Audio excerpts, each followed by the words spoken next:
afternoon, good night. Okusinza moto do nakolwa lero. Chemanyi mu abamu mulowooza bwakakya abali mu Canada, bwakakya abali mu Uganda, bwazibyedda. Abali mu East Africa yonna obudde bwazibyedda. Nenga nensooka okwebaza mikwano gyange gyonna abatambula munange. Sijja kumenyesanga amannya gaabwe naye nga nja kutumirako omukwano gwange gwe bayita Nandawula Saaro oba Nandi amanyikiddwa ku kitundu kuno. Manya alina abakyali bange batera okubeera nabo so mutumiddeko nnyo. Awamu gwe bayita Taata Kalogoyi linnya lye yeetuuma munnange Taata Kalogoyi kutumiddeko nnyo.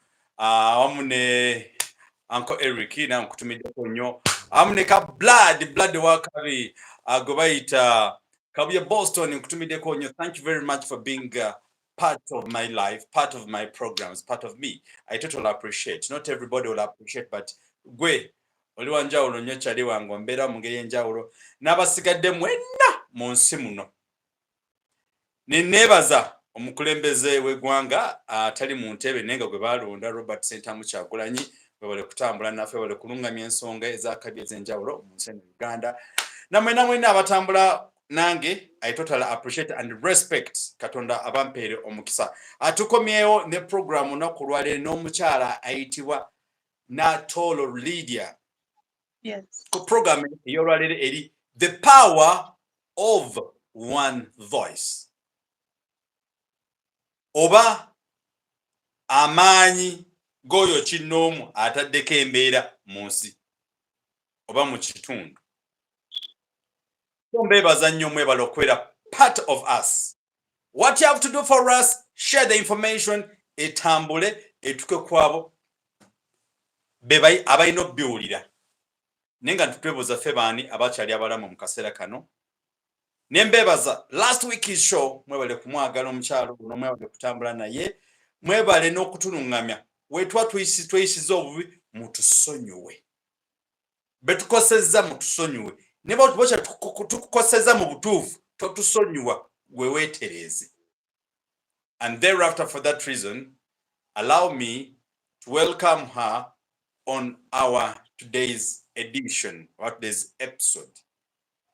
Nyabo nchimanyi munange bembere bulaye eyo musobola okwerabira ebigambo byafano by'Oluganda tobyerabira wasibyota nyabo olunaku lwaleero.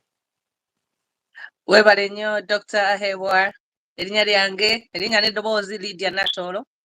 Nsinzidde wano mu California era neebaza nnyo buli omu ali wano. Mwebale nnyo okwagala Dr. Ahebwa on Flashlight. Mwebale nnyo all the comments twazirabye for the last episode gye twakoze. Era twagala okwagala okumakinga sure nti mujjumbire buli we tubeera wano mubeerewo. Era nga Dr. bw'agambye bwe twakoze obubi mututereezeemu bwe twayogedde obubi.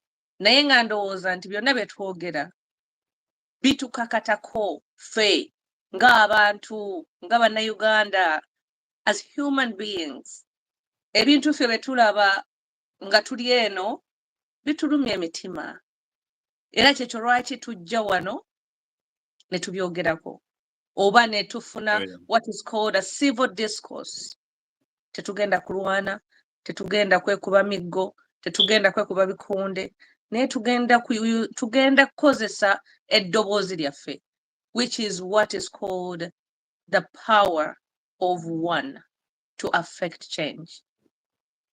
Webale nnyo ssebo. Back to you, Doctor. All right, thank you very much. And whenever I'm not on you and America, I tend to, my accent tends to go back.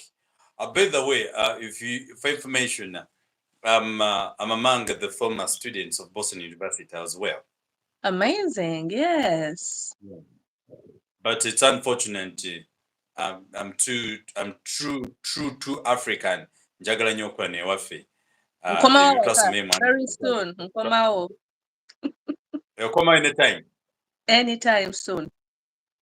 Era kyova olaba kakati mmwe abali eyo mujja mukikwasaganya nze kambakwatira omumuli kuba nti ndwa n'ewaka. Kansobe akyali bange mwebale basendise message ono ku MTN Ntichakabi tuli live, they are watching. Thank you very much for watching. We are ready to update you okubategeeza kiti mulide theme ya lero, the power of one voice. Ajja kubiza mu Luganda kati mpangadde nnyo mu Uganda oluzungu ngenda ndwerabiramuko.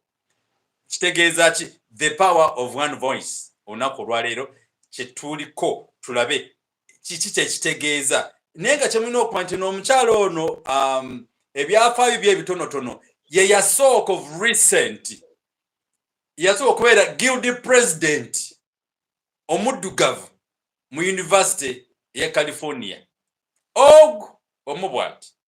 N'ekyokubiri ye mukyalo omu ku abo bemumanyi by human rights activists. Yajja n'azimba ono n'akola mu ddwaliro n'azimba boreholes mwe ba RDC ne mubba sente ze si million 2 ne billions plus ne muziba mwebale. Naye nga ekirika apali tunaku lwaleero twetaaga okwebeera omuntu wa bulijjo ayambiddwa atya, omuntu wa bulijjo ataasibwa atya.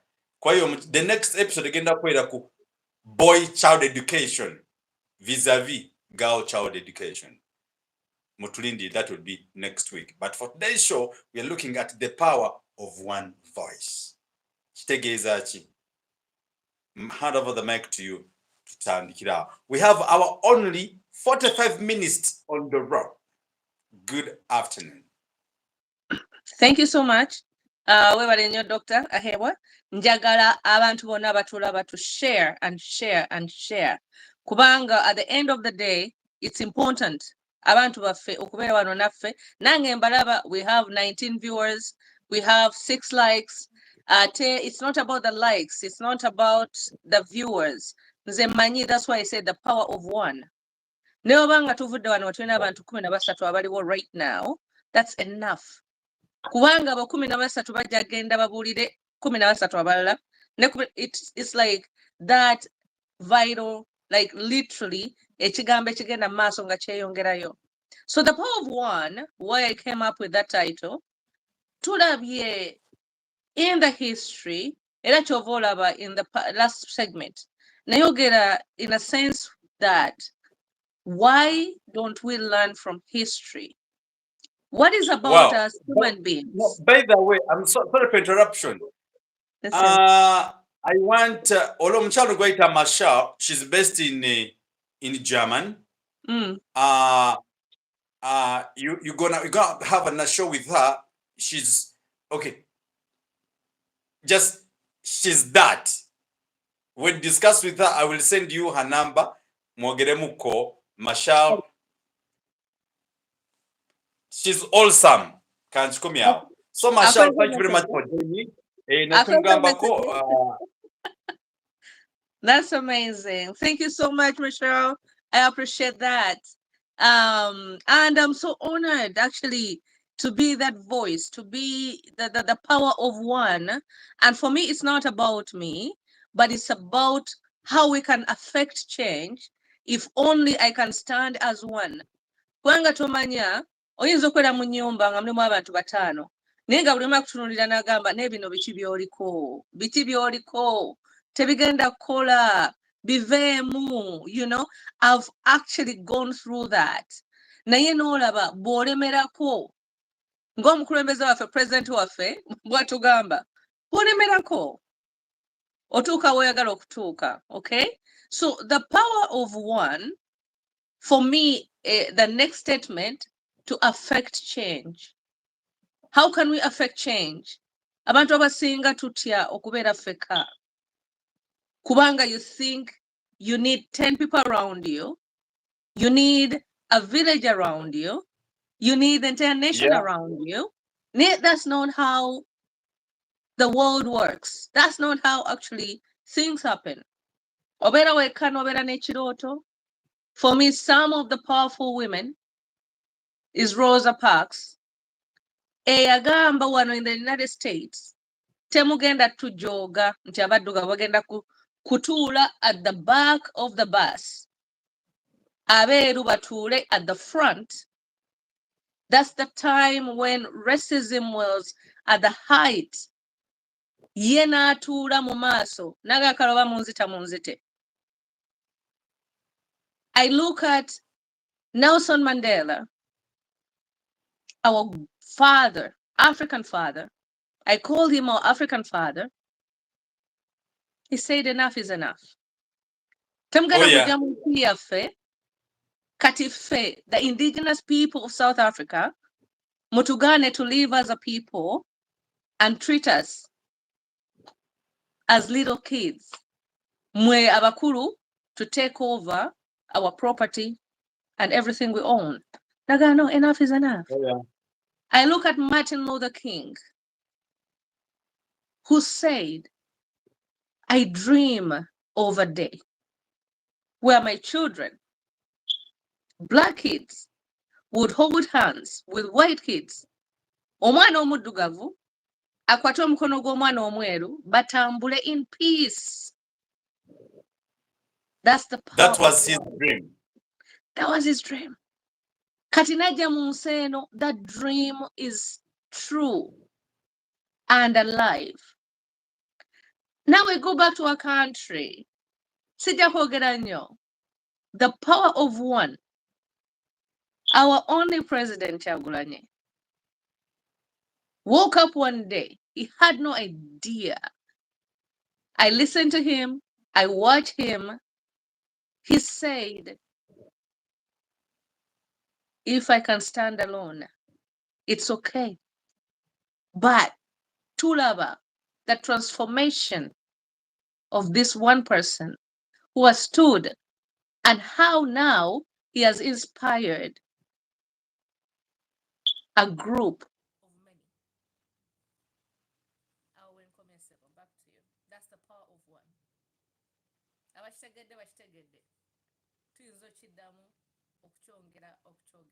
As we go on.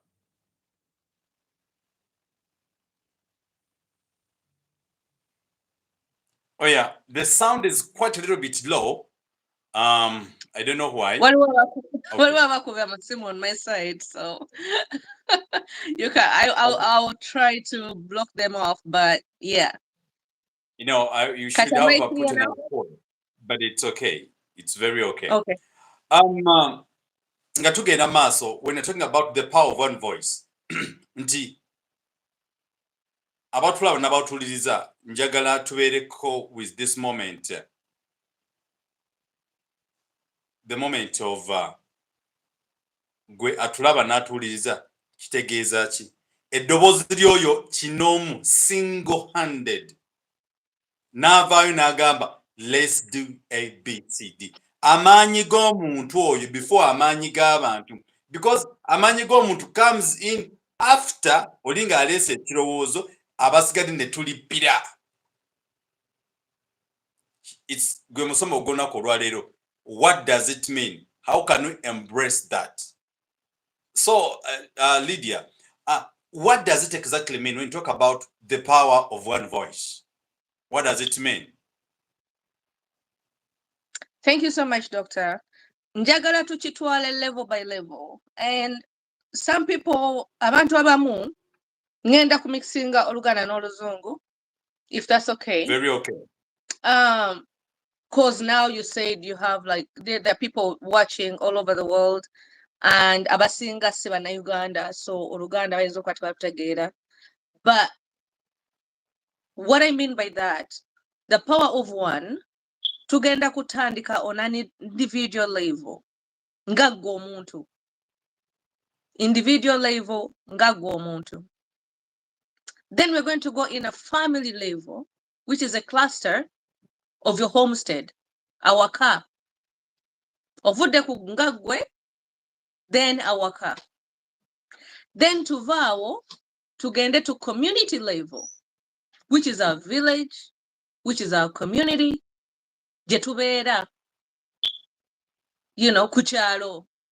Then we go on a national level, which is our country, as a stake. Because you are a citizen. Oli muntu w'omunsi eyo. You are a citizen. Yeah. So you have a stake in what happens in your country. And that's your voice as one person. Kubanga bw'oyogeranga gwe as one person, tomanya who you can inspire. Ayinza okuba mukwano gwo, oba neighbor wo, ovudde waka, ogenze mu family, ogenze mu village or community, then ogenze mu nsi, then we're going to talk about the world at large, which for us, wano nga wetwogera, we're going to talk about and tap in how the diaspora, ngaffe abali eno, abatali eka, how can the diaspora also tap into that, the power of one? Era waliwo abantu bangi nnyo here in the diaspora abakoze ebintu eby'amaanyi, abayambye, ababaddewo, be bakubye, be boogeddeko, be bakoze ebikyamu. Tujja byogerako. And back to you, Doctor. All right, thank you very much. On the same particular point, I remember my brother Kabye Boston, and I believe Nendo's over Manu Butwa. There are things that you think no laws about in Africa, Yoka, Ogendo Kwesanganga, with connection from Uganda, then to USA, and you get tapped in your brain, Uganda, please. Are we in the living country or we are living the dead country? But the most important thing is that nange neerabira oba nendoza oba siri mu Uganda. Boston College. Boston University. Today. Kati tukomyeyo Kampala. Kugamba ekisinga okuneewuunyisa nti bannayuganda olega nalowooza nti nno Lydia bw'aba taŋŋambye tulumbe tetugenda kulumba. But you as an individual, you have the capacity to move here and there, and your presentation will create change. Yeah. And let me tell my fellow Ugandans, not until we raise our voices individually, the power of one voice. The power of one voice, techetagisa wakabade wembaragamba waruwa. No. It starts, or it begins with you. Like in the Bible, when Moses and Musa, they started with 1 feet. Bam! Necho kubiri. Nibatuka kujane. So, basically, apparently, twetaaga wana Uganda, but the power of one voice. Lydia twade an example natugamba. Take an example of His Excellency Bob Wine. Nti yagala nange tulumbe. Masiya nemugana okulumba. Omuli Mathias Mpuge nagamba sijja kulumba. Nagamba mulumbye nze oba mulumba nzizeyo mabega. Nagenda Mr. Chikofiira at the end of the day. Is there whatever it is. But our discussion, twetaaga tumanye the power of one voice. Otwadde example ya Nelson Mandela. Yes, sir. Remember the power of one voice of former President of America, that is Barack Obama, when he said, yes, we can. And people said, yes, it was possible. As the example you gave, Martin Luther, who said, one time, America would be ruled by an African person. And it happened. Why don't we also believe that it's possible? We can. Bob Wine can lead us to another nation, to another life. But we believe, yes, we can. Ngatufunye enguzi ya Chikofiira. Yes, we can. Nga munaffe tumuwadde obutwa. Yes, we can. Nga gundi tumuwambi. Yes, we can. Nga gundi twamazeeyo. You know, this dynasty has their own plan as well. But one thing that keeps me moving is that, yes, it's possible. With God, all things are possible. It will be possible. We shall come to an end of this kind of ramshackle environment. Abantu basobole okubaawo. I want to say something about, there's a quote. I call him the father of Africa. That's the late Nelson Mandela. He said, it is impossible until it's done. I even have a t-shirt that has that writing. It is impossible. It is impossible until it's done.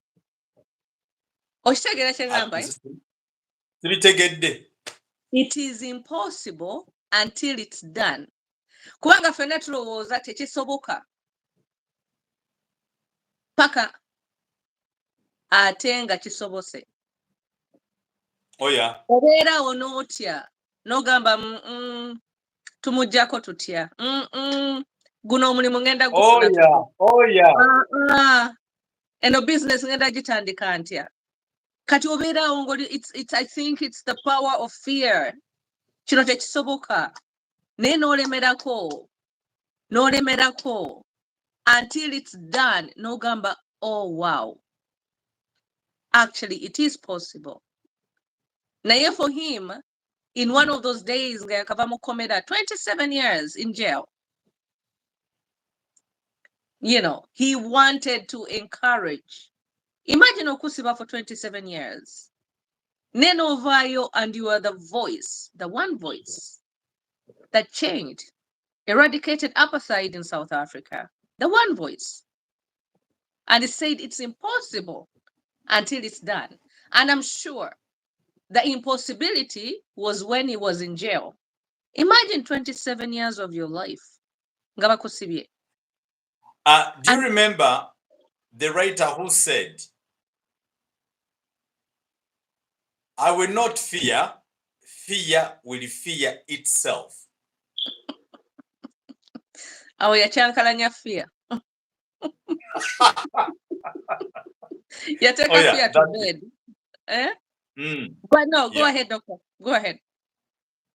Yeah. So, in other words, bana Uganda, chetulina okukola tugezezaako nnyo okwetiririra mu ngeri emu oba endala. Tukyali ku the power of one voice that can affect change. I'll give an example. Apparently, right now in Uganda, people are demanding His Majesty Ssaabasajja Kabaka Mwenda Ronald Magulu Nyondo Nantagambwa Kwama Chuchu byonna byonna nkomyawo. But there is the voice we thought would be our voice is Charles Peter Mayiga. But in the corridors, the voice we thought is our voice is voiceless. So if we can get the voice of an individual that can affect change, my question is, you as a person, ng'omukyalo Omuganda, omanyi bw'otunuulira Uganda yaffe nga bw'eri,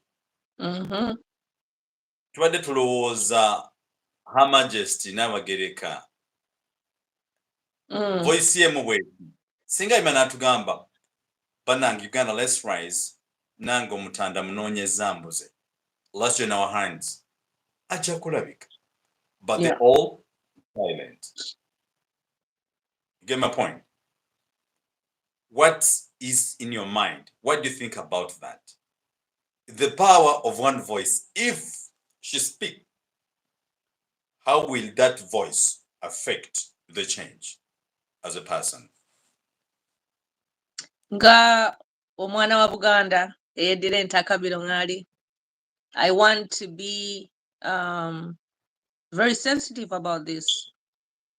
And sagala kwogera bintu oba ebigambo ebigenda ate okuleeta obukyankalavu okusasamaza, but okubeera nga eggwanga liri awo linoonya ayi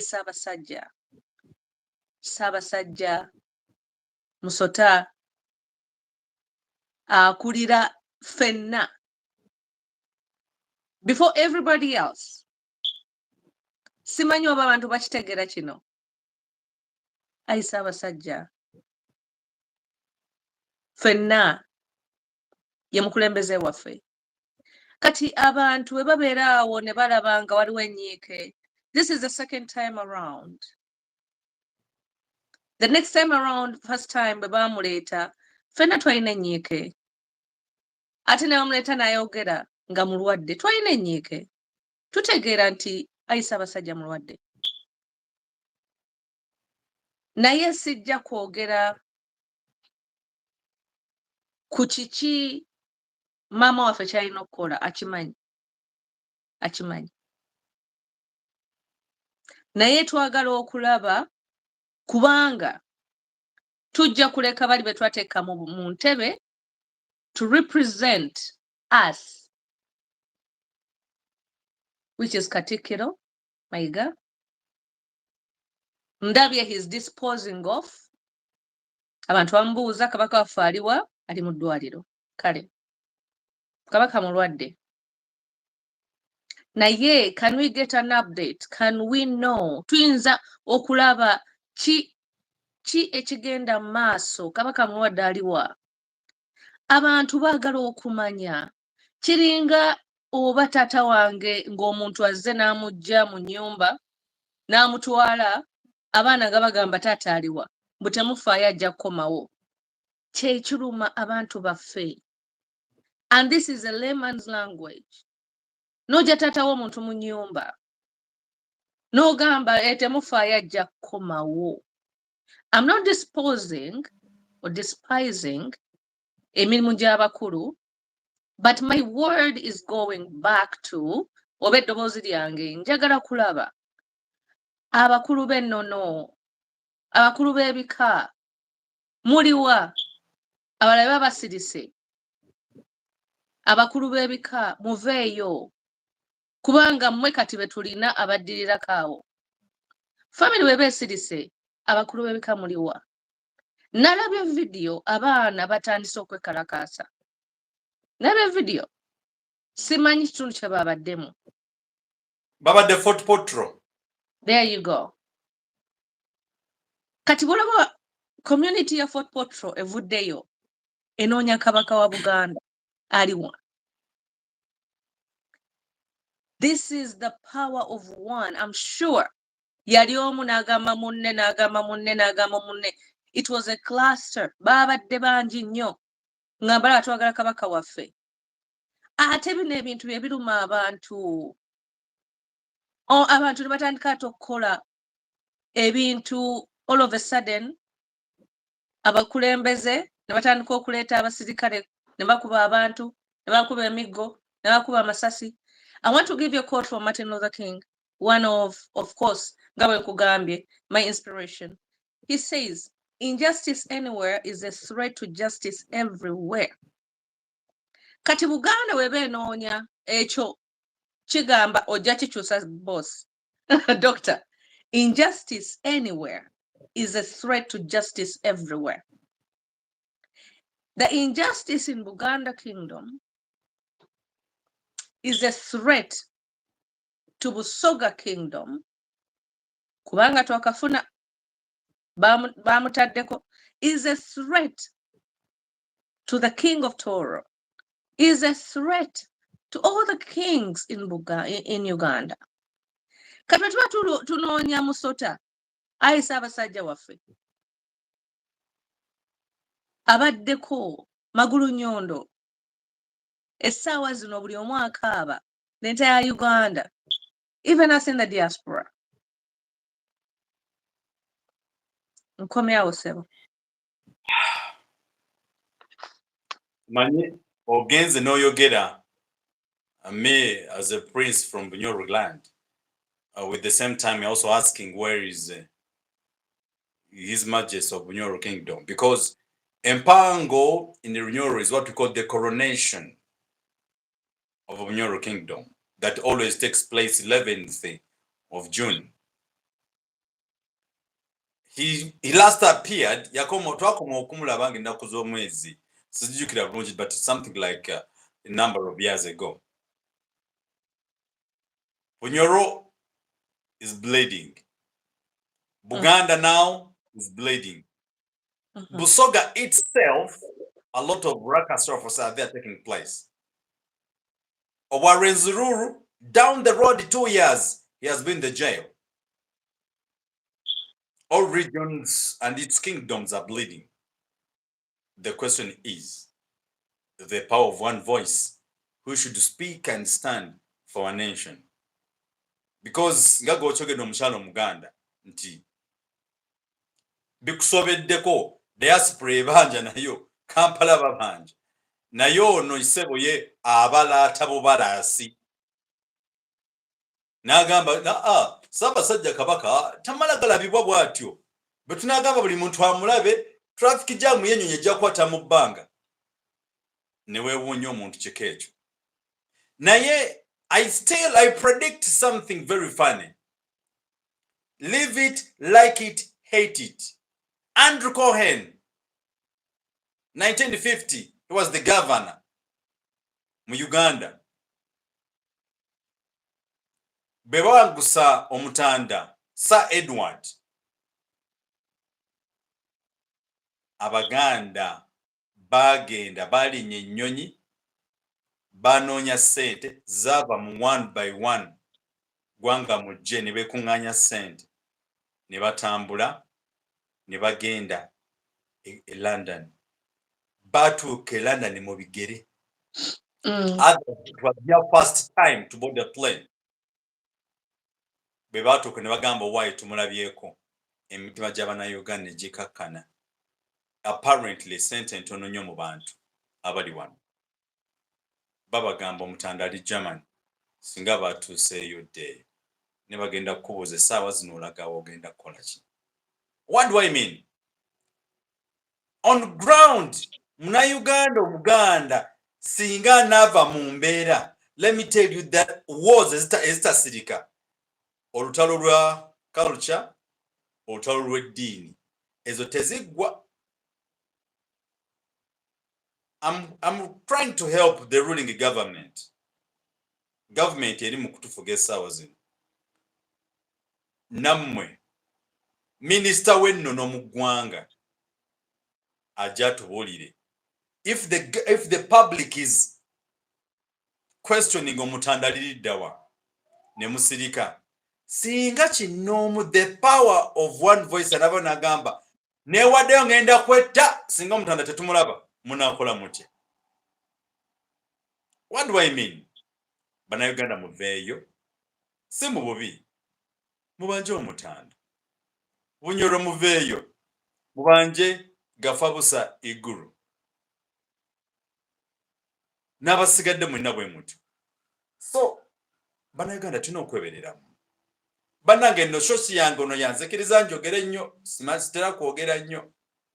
Yaŋŋambye nange we an interactive show. In other words, temubiyomberamu nti ate host yefugidde omuzindalo nedda. Twakkiriziganyizza tudibeetinge ku zino ensonga ezigenda mu maaso mu ggwanga. Ko nange ndi muntu zinkwatako. Ate doctor, I want to make sure nti nalabye video ya abantu baffe ogambe wadde Fort Portal. We want non-violent acts. Yeah. Non-violent. Ekyo njagala okidde mu Luganda okinnyonnyole kubanga bayinza okulowooza tubagamba bagende bayokye ebizimbe. No. Okay. It is in our jurisdiction abantu okugenda e Bulange ne mutuulaawo ne mugamba mujje mutugambe kabaka waffe aliwa ne mutuula butuuzi. Okay. Bannayuganda mujja kutusonyiwa nti katono omukyala agenda mu myaka 3 ali mu Amerika, yagenda alina myaka 10 kati Oluganda bwe lumusungu njabbi muddizaamu twakkiriziganyiza temuyomba. Agambye nti nno okutambula kw'abo abantu abo oba abaana abo be mwalabanga babanja baga twagala omutanda. Kwegamba okwa demonstration oba si kwekalakaasa tekwalimu fujjo lyonna, temwalimu mayinja, temwalimu tukole tutya, twalimu kwokya kuki, it was peaceful demonstration. Namukino kyagamba namuba muliridda musobola okutambula mpola ne mugamba munnange nga tetwakulaba ku mutanda tetugenda kuva wano, tetuteekamu muliro mu bantu. Naye mu buntu basabye omuntu aganye okulabika kati kabeekuŋŋaanye batambulako omukuomu kw'ebintu bino. Bagamba history sometimes teaches some fools, but fools will never learn from history. Trust me. Fools will never learn from the history. Wano just bagana omutanda okutambula obutambuzi okugenda where Kayunga You saw what happened in the country. But now apparently, omutanda mulwadde. If something blessed happens, you know, omanyi bannayuganda wali tetuyita bayiga mu butayiga. You get my point? So nogenda ku ssomero noyiga, you learn not how oba kiteeketa mu Luganda bayigamu obutayiga. They don't learn from what is taking place. They don't learn from the history. They don't learn from their past. Lesson ya history ennumi omutwe. Omanyi Gandhi, the late Gandhi, bali batwala India. Omusajja n'agamba ngenda kutuula wano, sigenda kulya mmere, sigenda kunywa mazzi. One, the power of one. He became skeleton. He sat in one place. Sigenda kulya, sigenda kunywa. Teyakwata mundu, teyakwata mayinja, he did not burn, teyayokya empira gy'emmotoka, yatuula butuuzi. Naga sigenda kulya. Naye yatuula mu kifo nga buli omu amulaba. Paka tulaba India, we don't know that India is because of this one man. The power of one. Gena maso, doctor. All right. Give an example. Ekyali mu Egypt of recently. Ono mwana ayagamba bannange tusomye tetulaba mirimu lwaki tubonaabona. Neetekako petroli omwana omu bw'ati. Egypt changed. Ekibadde mu South Sudan just engano okwongeza omugaati. Government changed. Tetunagamba government nneekyuke bayinza okugamba nti tetukuma bantu, tetukuma bantu muliro. Ne kugamba mbadde nsaba like the area Kategaya mukatako yagamba nti no fools bembyogera mu luzungu tebabitegeere. I'll give an example of recent leader of opposition Joe Lusenyo yagenda mu parliament n'agamba nti the new elected ministers ng'ekigambo n'abagamba they are just novice. Parliament yona negamba hey batuvumye novice. What is novice? Ne bayomba parliament number because of one word, novice. In actual sense the word meant nti people they needed to be sensitized on how the parliament operates.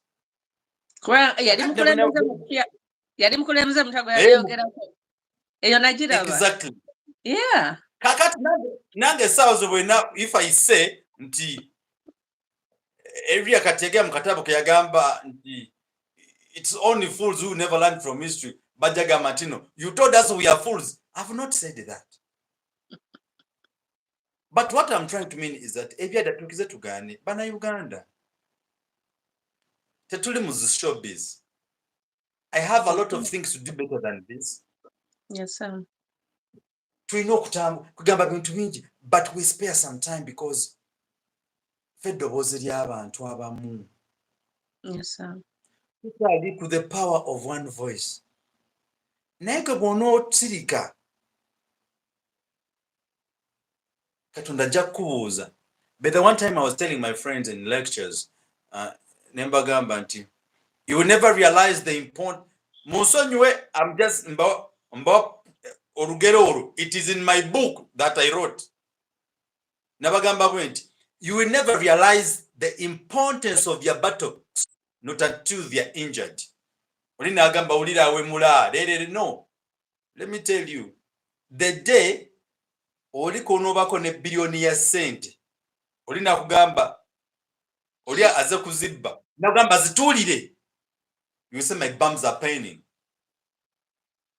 When the bums are injured, you will sleep using your stomach. You know, bums you can even otwane kuchiti ne kujinja. You get my point? But the moment your bums are injured, it's the day will say my bums are very important than the other part of my body. Yes, sir. What do I mean? You will never realize the importance of your voice not until something that has happened. n'ogamba bulijjo nange nina amaanyi. But because we don't know, people are blessed in different versions. Mm. And that's why you see, I normally tell my friends that tulina omulema atalina maaso, atalina magulu, atasobola kwogera, naye agamba one word. Babanga musajja tegamba Katonda, nsaba onfunireyo omukyala talina maaso, talina magulu. And that person is very right okusaba eyo saala. Kwa talina maaso, talina magulu, talaba. Esaala yo yekola. Nego you have eyes, oyina omumwa, oyina amagulu, nawe osaba Katonda nyamba onfunire omukazi. Mu kino kyentegeeza. Bannaganda tulina emimwa, tulina amagulu, tulina emikono. Ekyokola tukimanyi. Have you utilized whatever God gave you? Do you know the power of your voice? Do you know the power of your hand? Do you know the power of your legs? Do you know the power of your brain? Nekambuze, bonchaziza wanza kuchaziza. Sim, twechaziza so. Twechaziza. So, interactive Yes, show. sir. And it's So, good. It's good. So, yes. Doctor, I wanted to just paint a picture. Oba okuba ekifaananyi emboozi yaffe gye tuliko, whereby the power of one to affect change. Tutandikidde nga gwe kinoomu, gwani, gwe ngaani, ki kye weemanyiiko? Ki ky'omuntu oyinza okukola? Oba buzibu ki bw'olina? Ebyo obiteeke ku bbali. Ogende mu family yo. Family as a cluster. That's your safe haven. Family bwe mubeera mwenna, ki kye mulaba mu kinoomu? Ani gwe mulaba nti oba kale tuyambe oba ono oba oli oba tweyambe nga ffe? Because it starts with you, then it goes to your family, then community yaffe. Tuli mu community, temuli mazzi, tewali borehole, amazzi galwaza abaana. Ki kye tuyinza okwekolamu omulimu as a community? Tweyambe. Kubanga tubeeraawo ne tugamba tulinda ono ajja atuyambe. No one is going to save your life. Again, it starts with you, your family, your community. Muyinza okwekolamu omulimu as a community. Tweyambe as a community. Then ensi yaffe. Nkomyawo ensi yaffe Uganda. Tugenda kuteekawo awo akaggo, then tugende to the diaspora, which is the world. Kati mu nsi yaffe tulaba of recent what has been happening ekibaddewo with the taxes, inflation of taxes. Ngenda kwogera another quote which says, again from Martin Luther King, change does not roll in on wheels of inevitability, but comes through continuous struggle. Enkyukakyuka tegenda kujja nga yeewuluba yokka, naye egenda kujja nga gwe otaddewo omubiri, continuous struggle. Kye tuliko ewaffe e Uganda. Abantu kye baliko mu family zaabwe. Abantu baliko mu community zaabwe. Ono omukulu yabiwandiika years ago. Ng'ebiri ne mu nsi yaffe right now tebinaba kubaawo. Ki kye tuyiga? This is history. Tuyige ku bintu ebyabaawo. Ye yakyogera lwakuba abaddugavu bali tebabafaako mu nsi eno mu America, nga bazungu they are the upscale, abaddugavu they are the lower scale. Abaana abaddugavu basomera mu masomero malala, abazungu basomera mu masomero malala. But he stood up as one person. Wano mu America nasobola okubeera student body president from Africa, from Uganda, because of this one man. Nagamba no. Omuddugavu wajja mu university tugenda muteeka eri. Tugenda mumma bukulembeze. Agenda kujja, ate agenda kulwaninga, ate agenda bufuna. through peace. Tagenda kulwana. Tagenda kuba masasi. No. Agenda kwogera ki kyalina okukola, kyagenda okukola, ate Mukama n'ampa ekisa. Why do I say that? Ensi yaffe Uganda kati bye tulaba, naffe bitukwasa ennyiike. Taxes, abantu tebakola, abantu bali waka, balina okusasulira abaana school fees, babataddeko emisolo, bagenze okumitinga omukulembeze, abayisizaamu amaaso, abalala abakulembeze bayimuse, oli nawulidde agenze mu ddwaliro, kwekebera, and our world is in turmoil. Ensi yaffe is in turmoil. And some of us are watching, ebintu bituluma. Muyinza okulowooza tuli eno tetubiraba, tubiraba. Kyekyo lwaki tuteekawo akaseera ne tugamba tujje tubyogereko, tuwayeemu, era weebale nnyo doctor, I applaud you. Era bwe tuvaawo, ŋŋenda kuddiza akazindaalo, twogere ki ate kati abali eno mu diaspora, ki kye bayinza okukola, kubanga waliyo bill gye batadde mu Congress. Kubanga ly'eddoboozi lyaffe eno kati abali eno. Mulabye sanctions ze batadde ku mukulu wa speaker of the house and the parliament. Abantu baffe bali eno tebeebase. Era njagala to make sure nti abantu baffe bana Uganda understand abali eka. Tetwebase.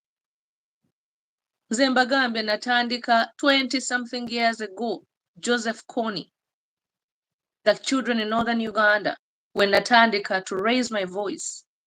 Paka kati, nkyaliwo. Era tukyaliwo. Paka nga tulabye ensi yaffe is safe for all. All we need is peace and justice mu Uganda. Back to you, Doctor. Oh, yeah. All right. And that's very true. And what I'm thinking is that what tunabaga tetukwebereramu tiragenda tubereramu. Natu Muganda Luganda Rugama nsa chi eryambogo lyerija mu bunya kyekyo bagamba. Esanga ly'embogo lyerija mu bunya bwe kiri awo ojja kunyamba. Kati awo katuveeyo kuba bali baddeko nga boogera bingi kasi sijja kwonoona lulimi lw'abantu. Naye what I'm trying to mean is that gwe muna Uganda the moment kosta nosigala ng'olinzeeko neighbor ajja kunyambako.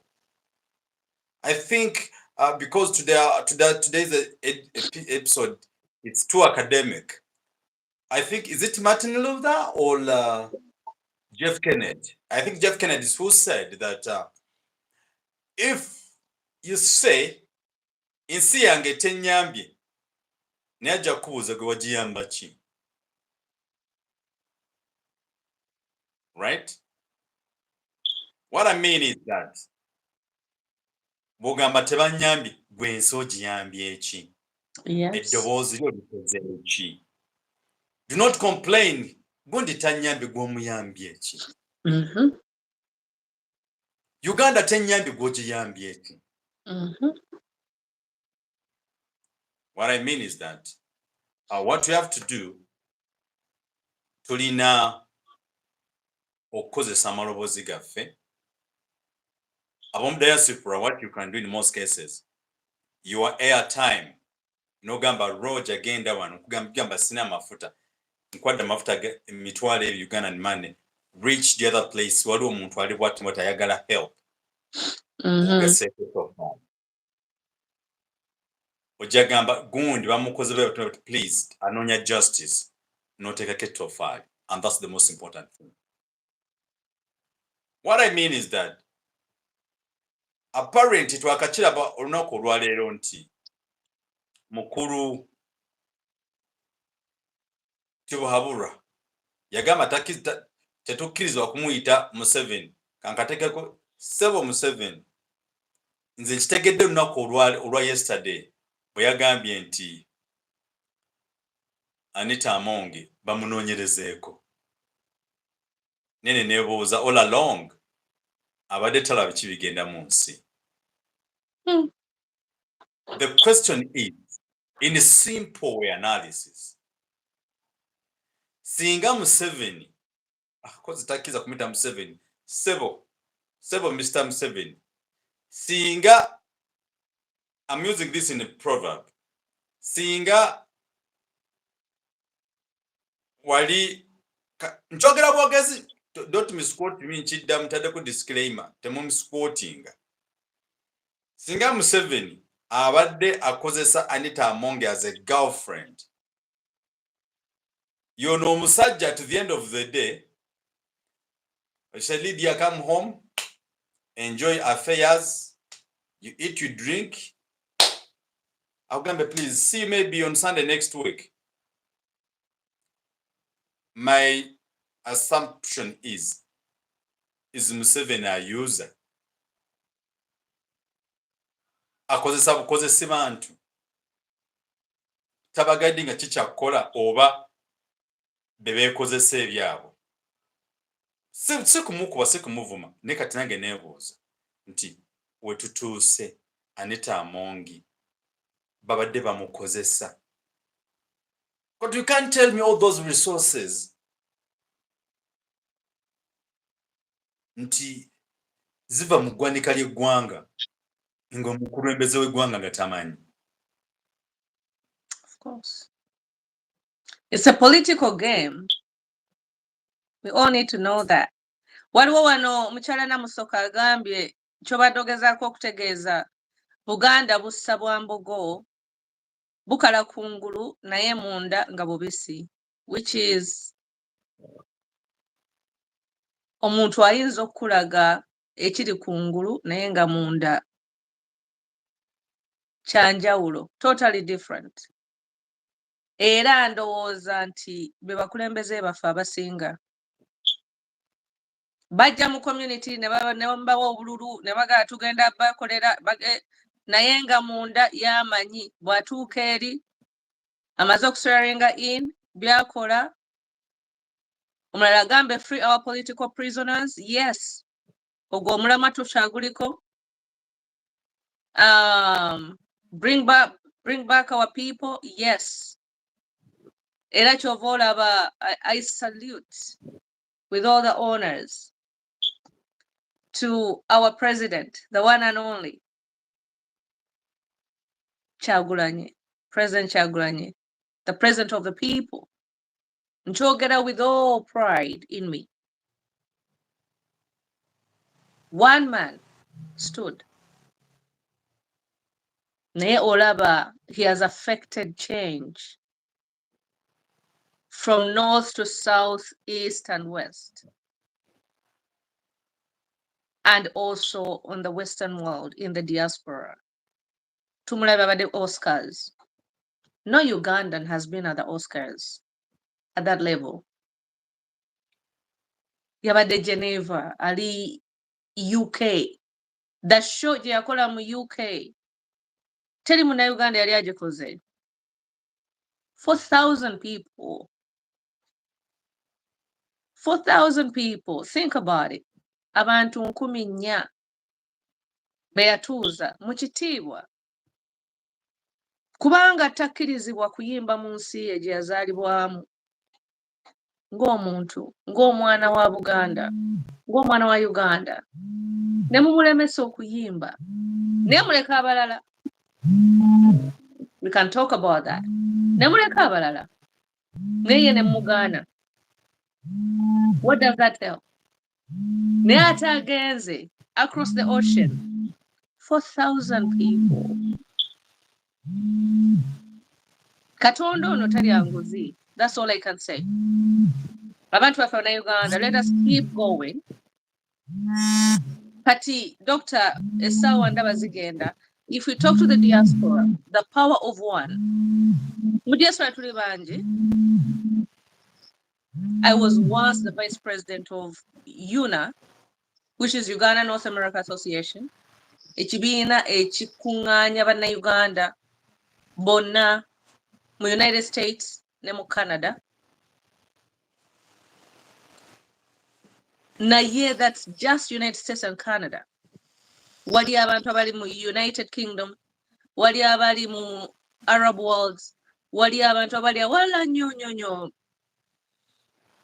So when we talk about the power of one, because it starts with one, nga President Kyagulanyi kye yakola, and now there's a massive effect of change with the youth n'abalala bonna.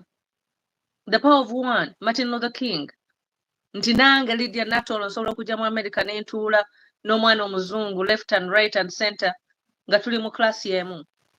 The power of one, Nelson Mandela, n'agamba no, njagala okulaba nti ffe abatuuze b'ensi yaffe naffe tulinga abantu, temugenda tuyisa nga nsolo.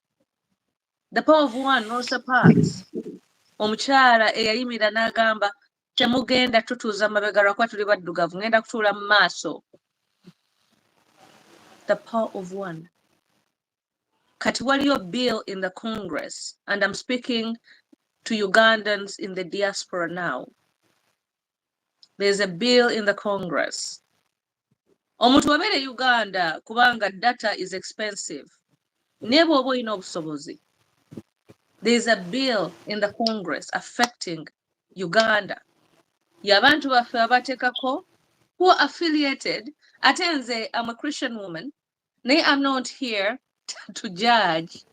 It is the Anti-Homosexuality Act. Naye eyo bill nange sikkirizibwa nti omuntu lwakuba ayagala omuntu omulala nti omuteeke mu kkomera for life. No. Sigwe Katonda. Sigwe yamutonda. But twagala okukozesa that opportunity. Kubanga bill eno is already in Congress. And what does that mean? Bill eno bweyitamu egenda ku making sure nti abantu tebagenda bateekako bulabe. Naye twagala okukozesa that opportunity tugambe human rights niyo bagiteekeko. Ebyo byonna bye bakoze ku baana baffe abali mu kkomera bagigatteko eno bill kubanga eno bill is already running. Abaana bali mu kkomera nabo tugambe nti no human rights violation. Kati bannayuganda wetufuka omutwalo ne tukuba oba millioni 2. We have 43 million Ugandans. 43 million Ugandans. We are more than. We are over Exactly. 50 now. There you go. Kati wetuwa like 50 million Ugandans. Okay, 45 million Ugandans. Netukwira Congress, netugamba listen. Tumanyi waliyo bill eri in Congress. Mutekeko human rights violations. Tulina abaana abateeka mu kkomera for no reason. Just because of their political affiliation. Tulina abaana be basse. Baganda baffe. Balina families zaabwe. Ndaba abaana baabwe bali mu bulumi. Ndaba voices, ndaba ebifaananyi, ndaba videos abaana bato bakaaba. Lwaki tatange tebamuta n'akomawo? Olina mwana n'akaaba, mwana myaka 9. Tatange baamutta lwaki? Why are we subjecting these young people? Do we know even what we're doing? Bana abaana bagenda kula. But they're growing up in pain. Kati ffenna bwe tukuba ne tugamba tumanyi waliwo bill egenda mu maaso. This is especially in the diaspora. Kubanga it does not cost them. Okwata essimu ne bakuba. Buli omu akubira representative we. Amugambe, can you make sure bill about Uganda eri on the floor? Mugateko human rights ezigenda mu maaso. Mulabe that they stop. Kubanga tugenda mu campaigns. Very soon. Abaana baafa, abantu babatta. Why would we go through that year after year after year? Bloodshed, omusaayi oguyika ku nguudo ezo. Temumanyi. The tears.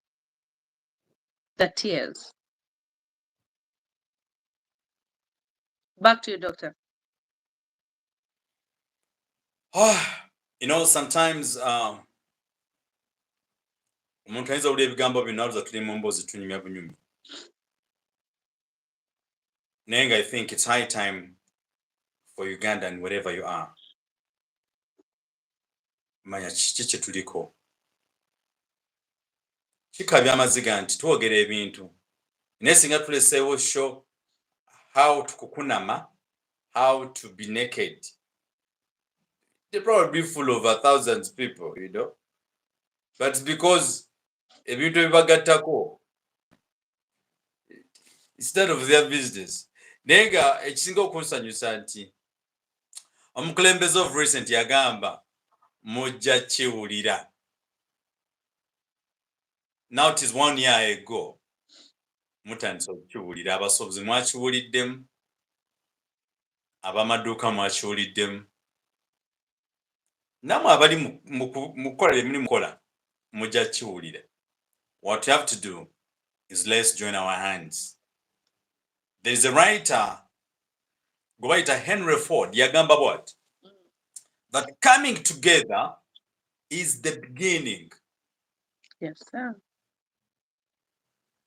Staying together, we see the progress of you and me. And then working together, it's when we shall have success for both of us. My concern is, atulaba atuwuliriza, can we come together for the cause? Can we join together for remission? Can you work together for the objective that you're aiming at? You know, the objective and the problem of the nation. Let's work hand in hand for the glory and the change of the nation. Amen. And thereafter, I appreciate Lydia Natoolo for your time. Thank you so First much. African Beauty President in the University of California. Thank you.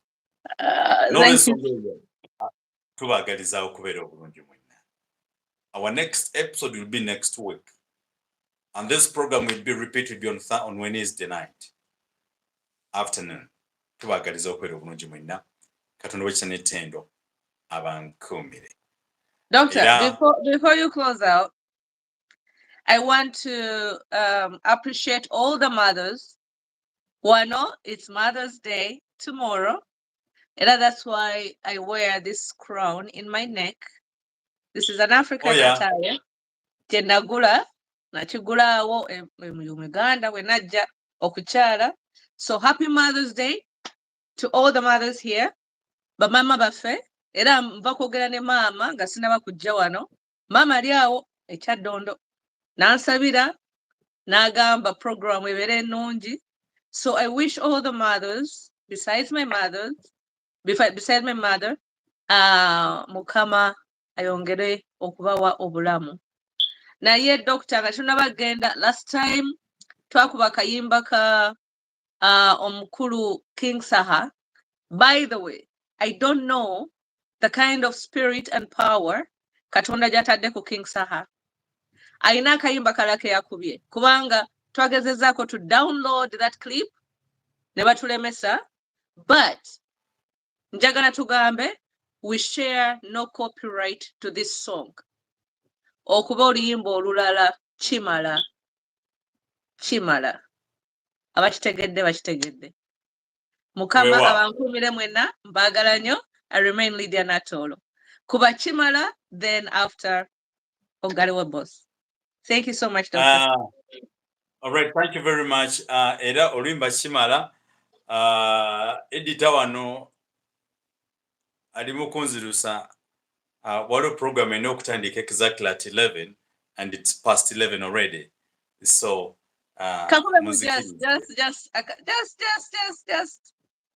just katono nyao. Please. Nina abanfuga wane kali katugezeko tulabe. Please. Tumale ojeko. Baluyita kimala? Yes, sir. Era njagala kwebaza nnyo King Saha. Tekalina copyright. We have no copyright to the song. Oyina, eh? We have no copyright to the song. Luyimba Rocking Saha. Neru kube. Bebana achigana, that's fine. No, but Luganda Kuba right now. Ne when we are to try to get the video about it, never Lugana, that's fine. Neru kube. So our viewers can understand. Abatana dutegeda, bagenda dutegeda. Bajja tukuba copyright naye katukkirize ebivumo.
We have no copyright to the song, but King Saha, thanks for the message.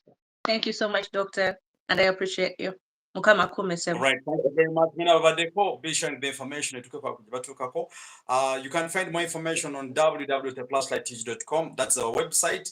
Our sharing information here to Keko Kwabo and things of that kind. Tubagaliza okusiba obulungi America mwena bali mu diaspora, tubagaliza okusula obulungi bana Uganda, tubagaliza okusiba obulungi bali mu Canada ne mu nsi ez'enjawulo. As normally we say, we need these programs to be sponsored by someone, take care of them, because we need the information to go viral such that everybody will be knowing what exactly happening in our nation. Simu bubi, let's work hand in hand to travel okutambuza injili, because we need the Wi-Fi, we need the vitala, we need these editors, the camera people behind me to take action of everything. For God of my country, we should be very blessed. Respect. See you next time. Bye-bye. Thank you.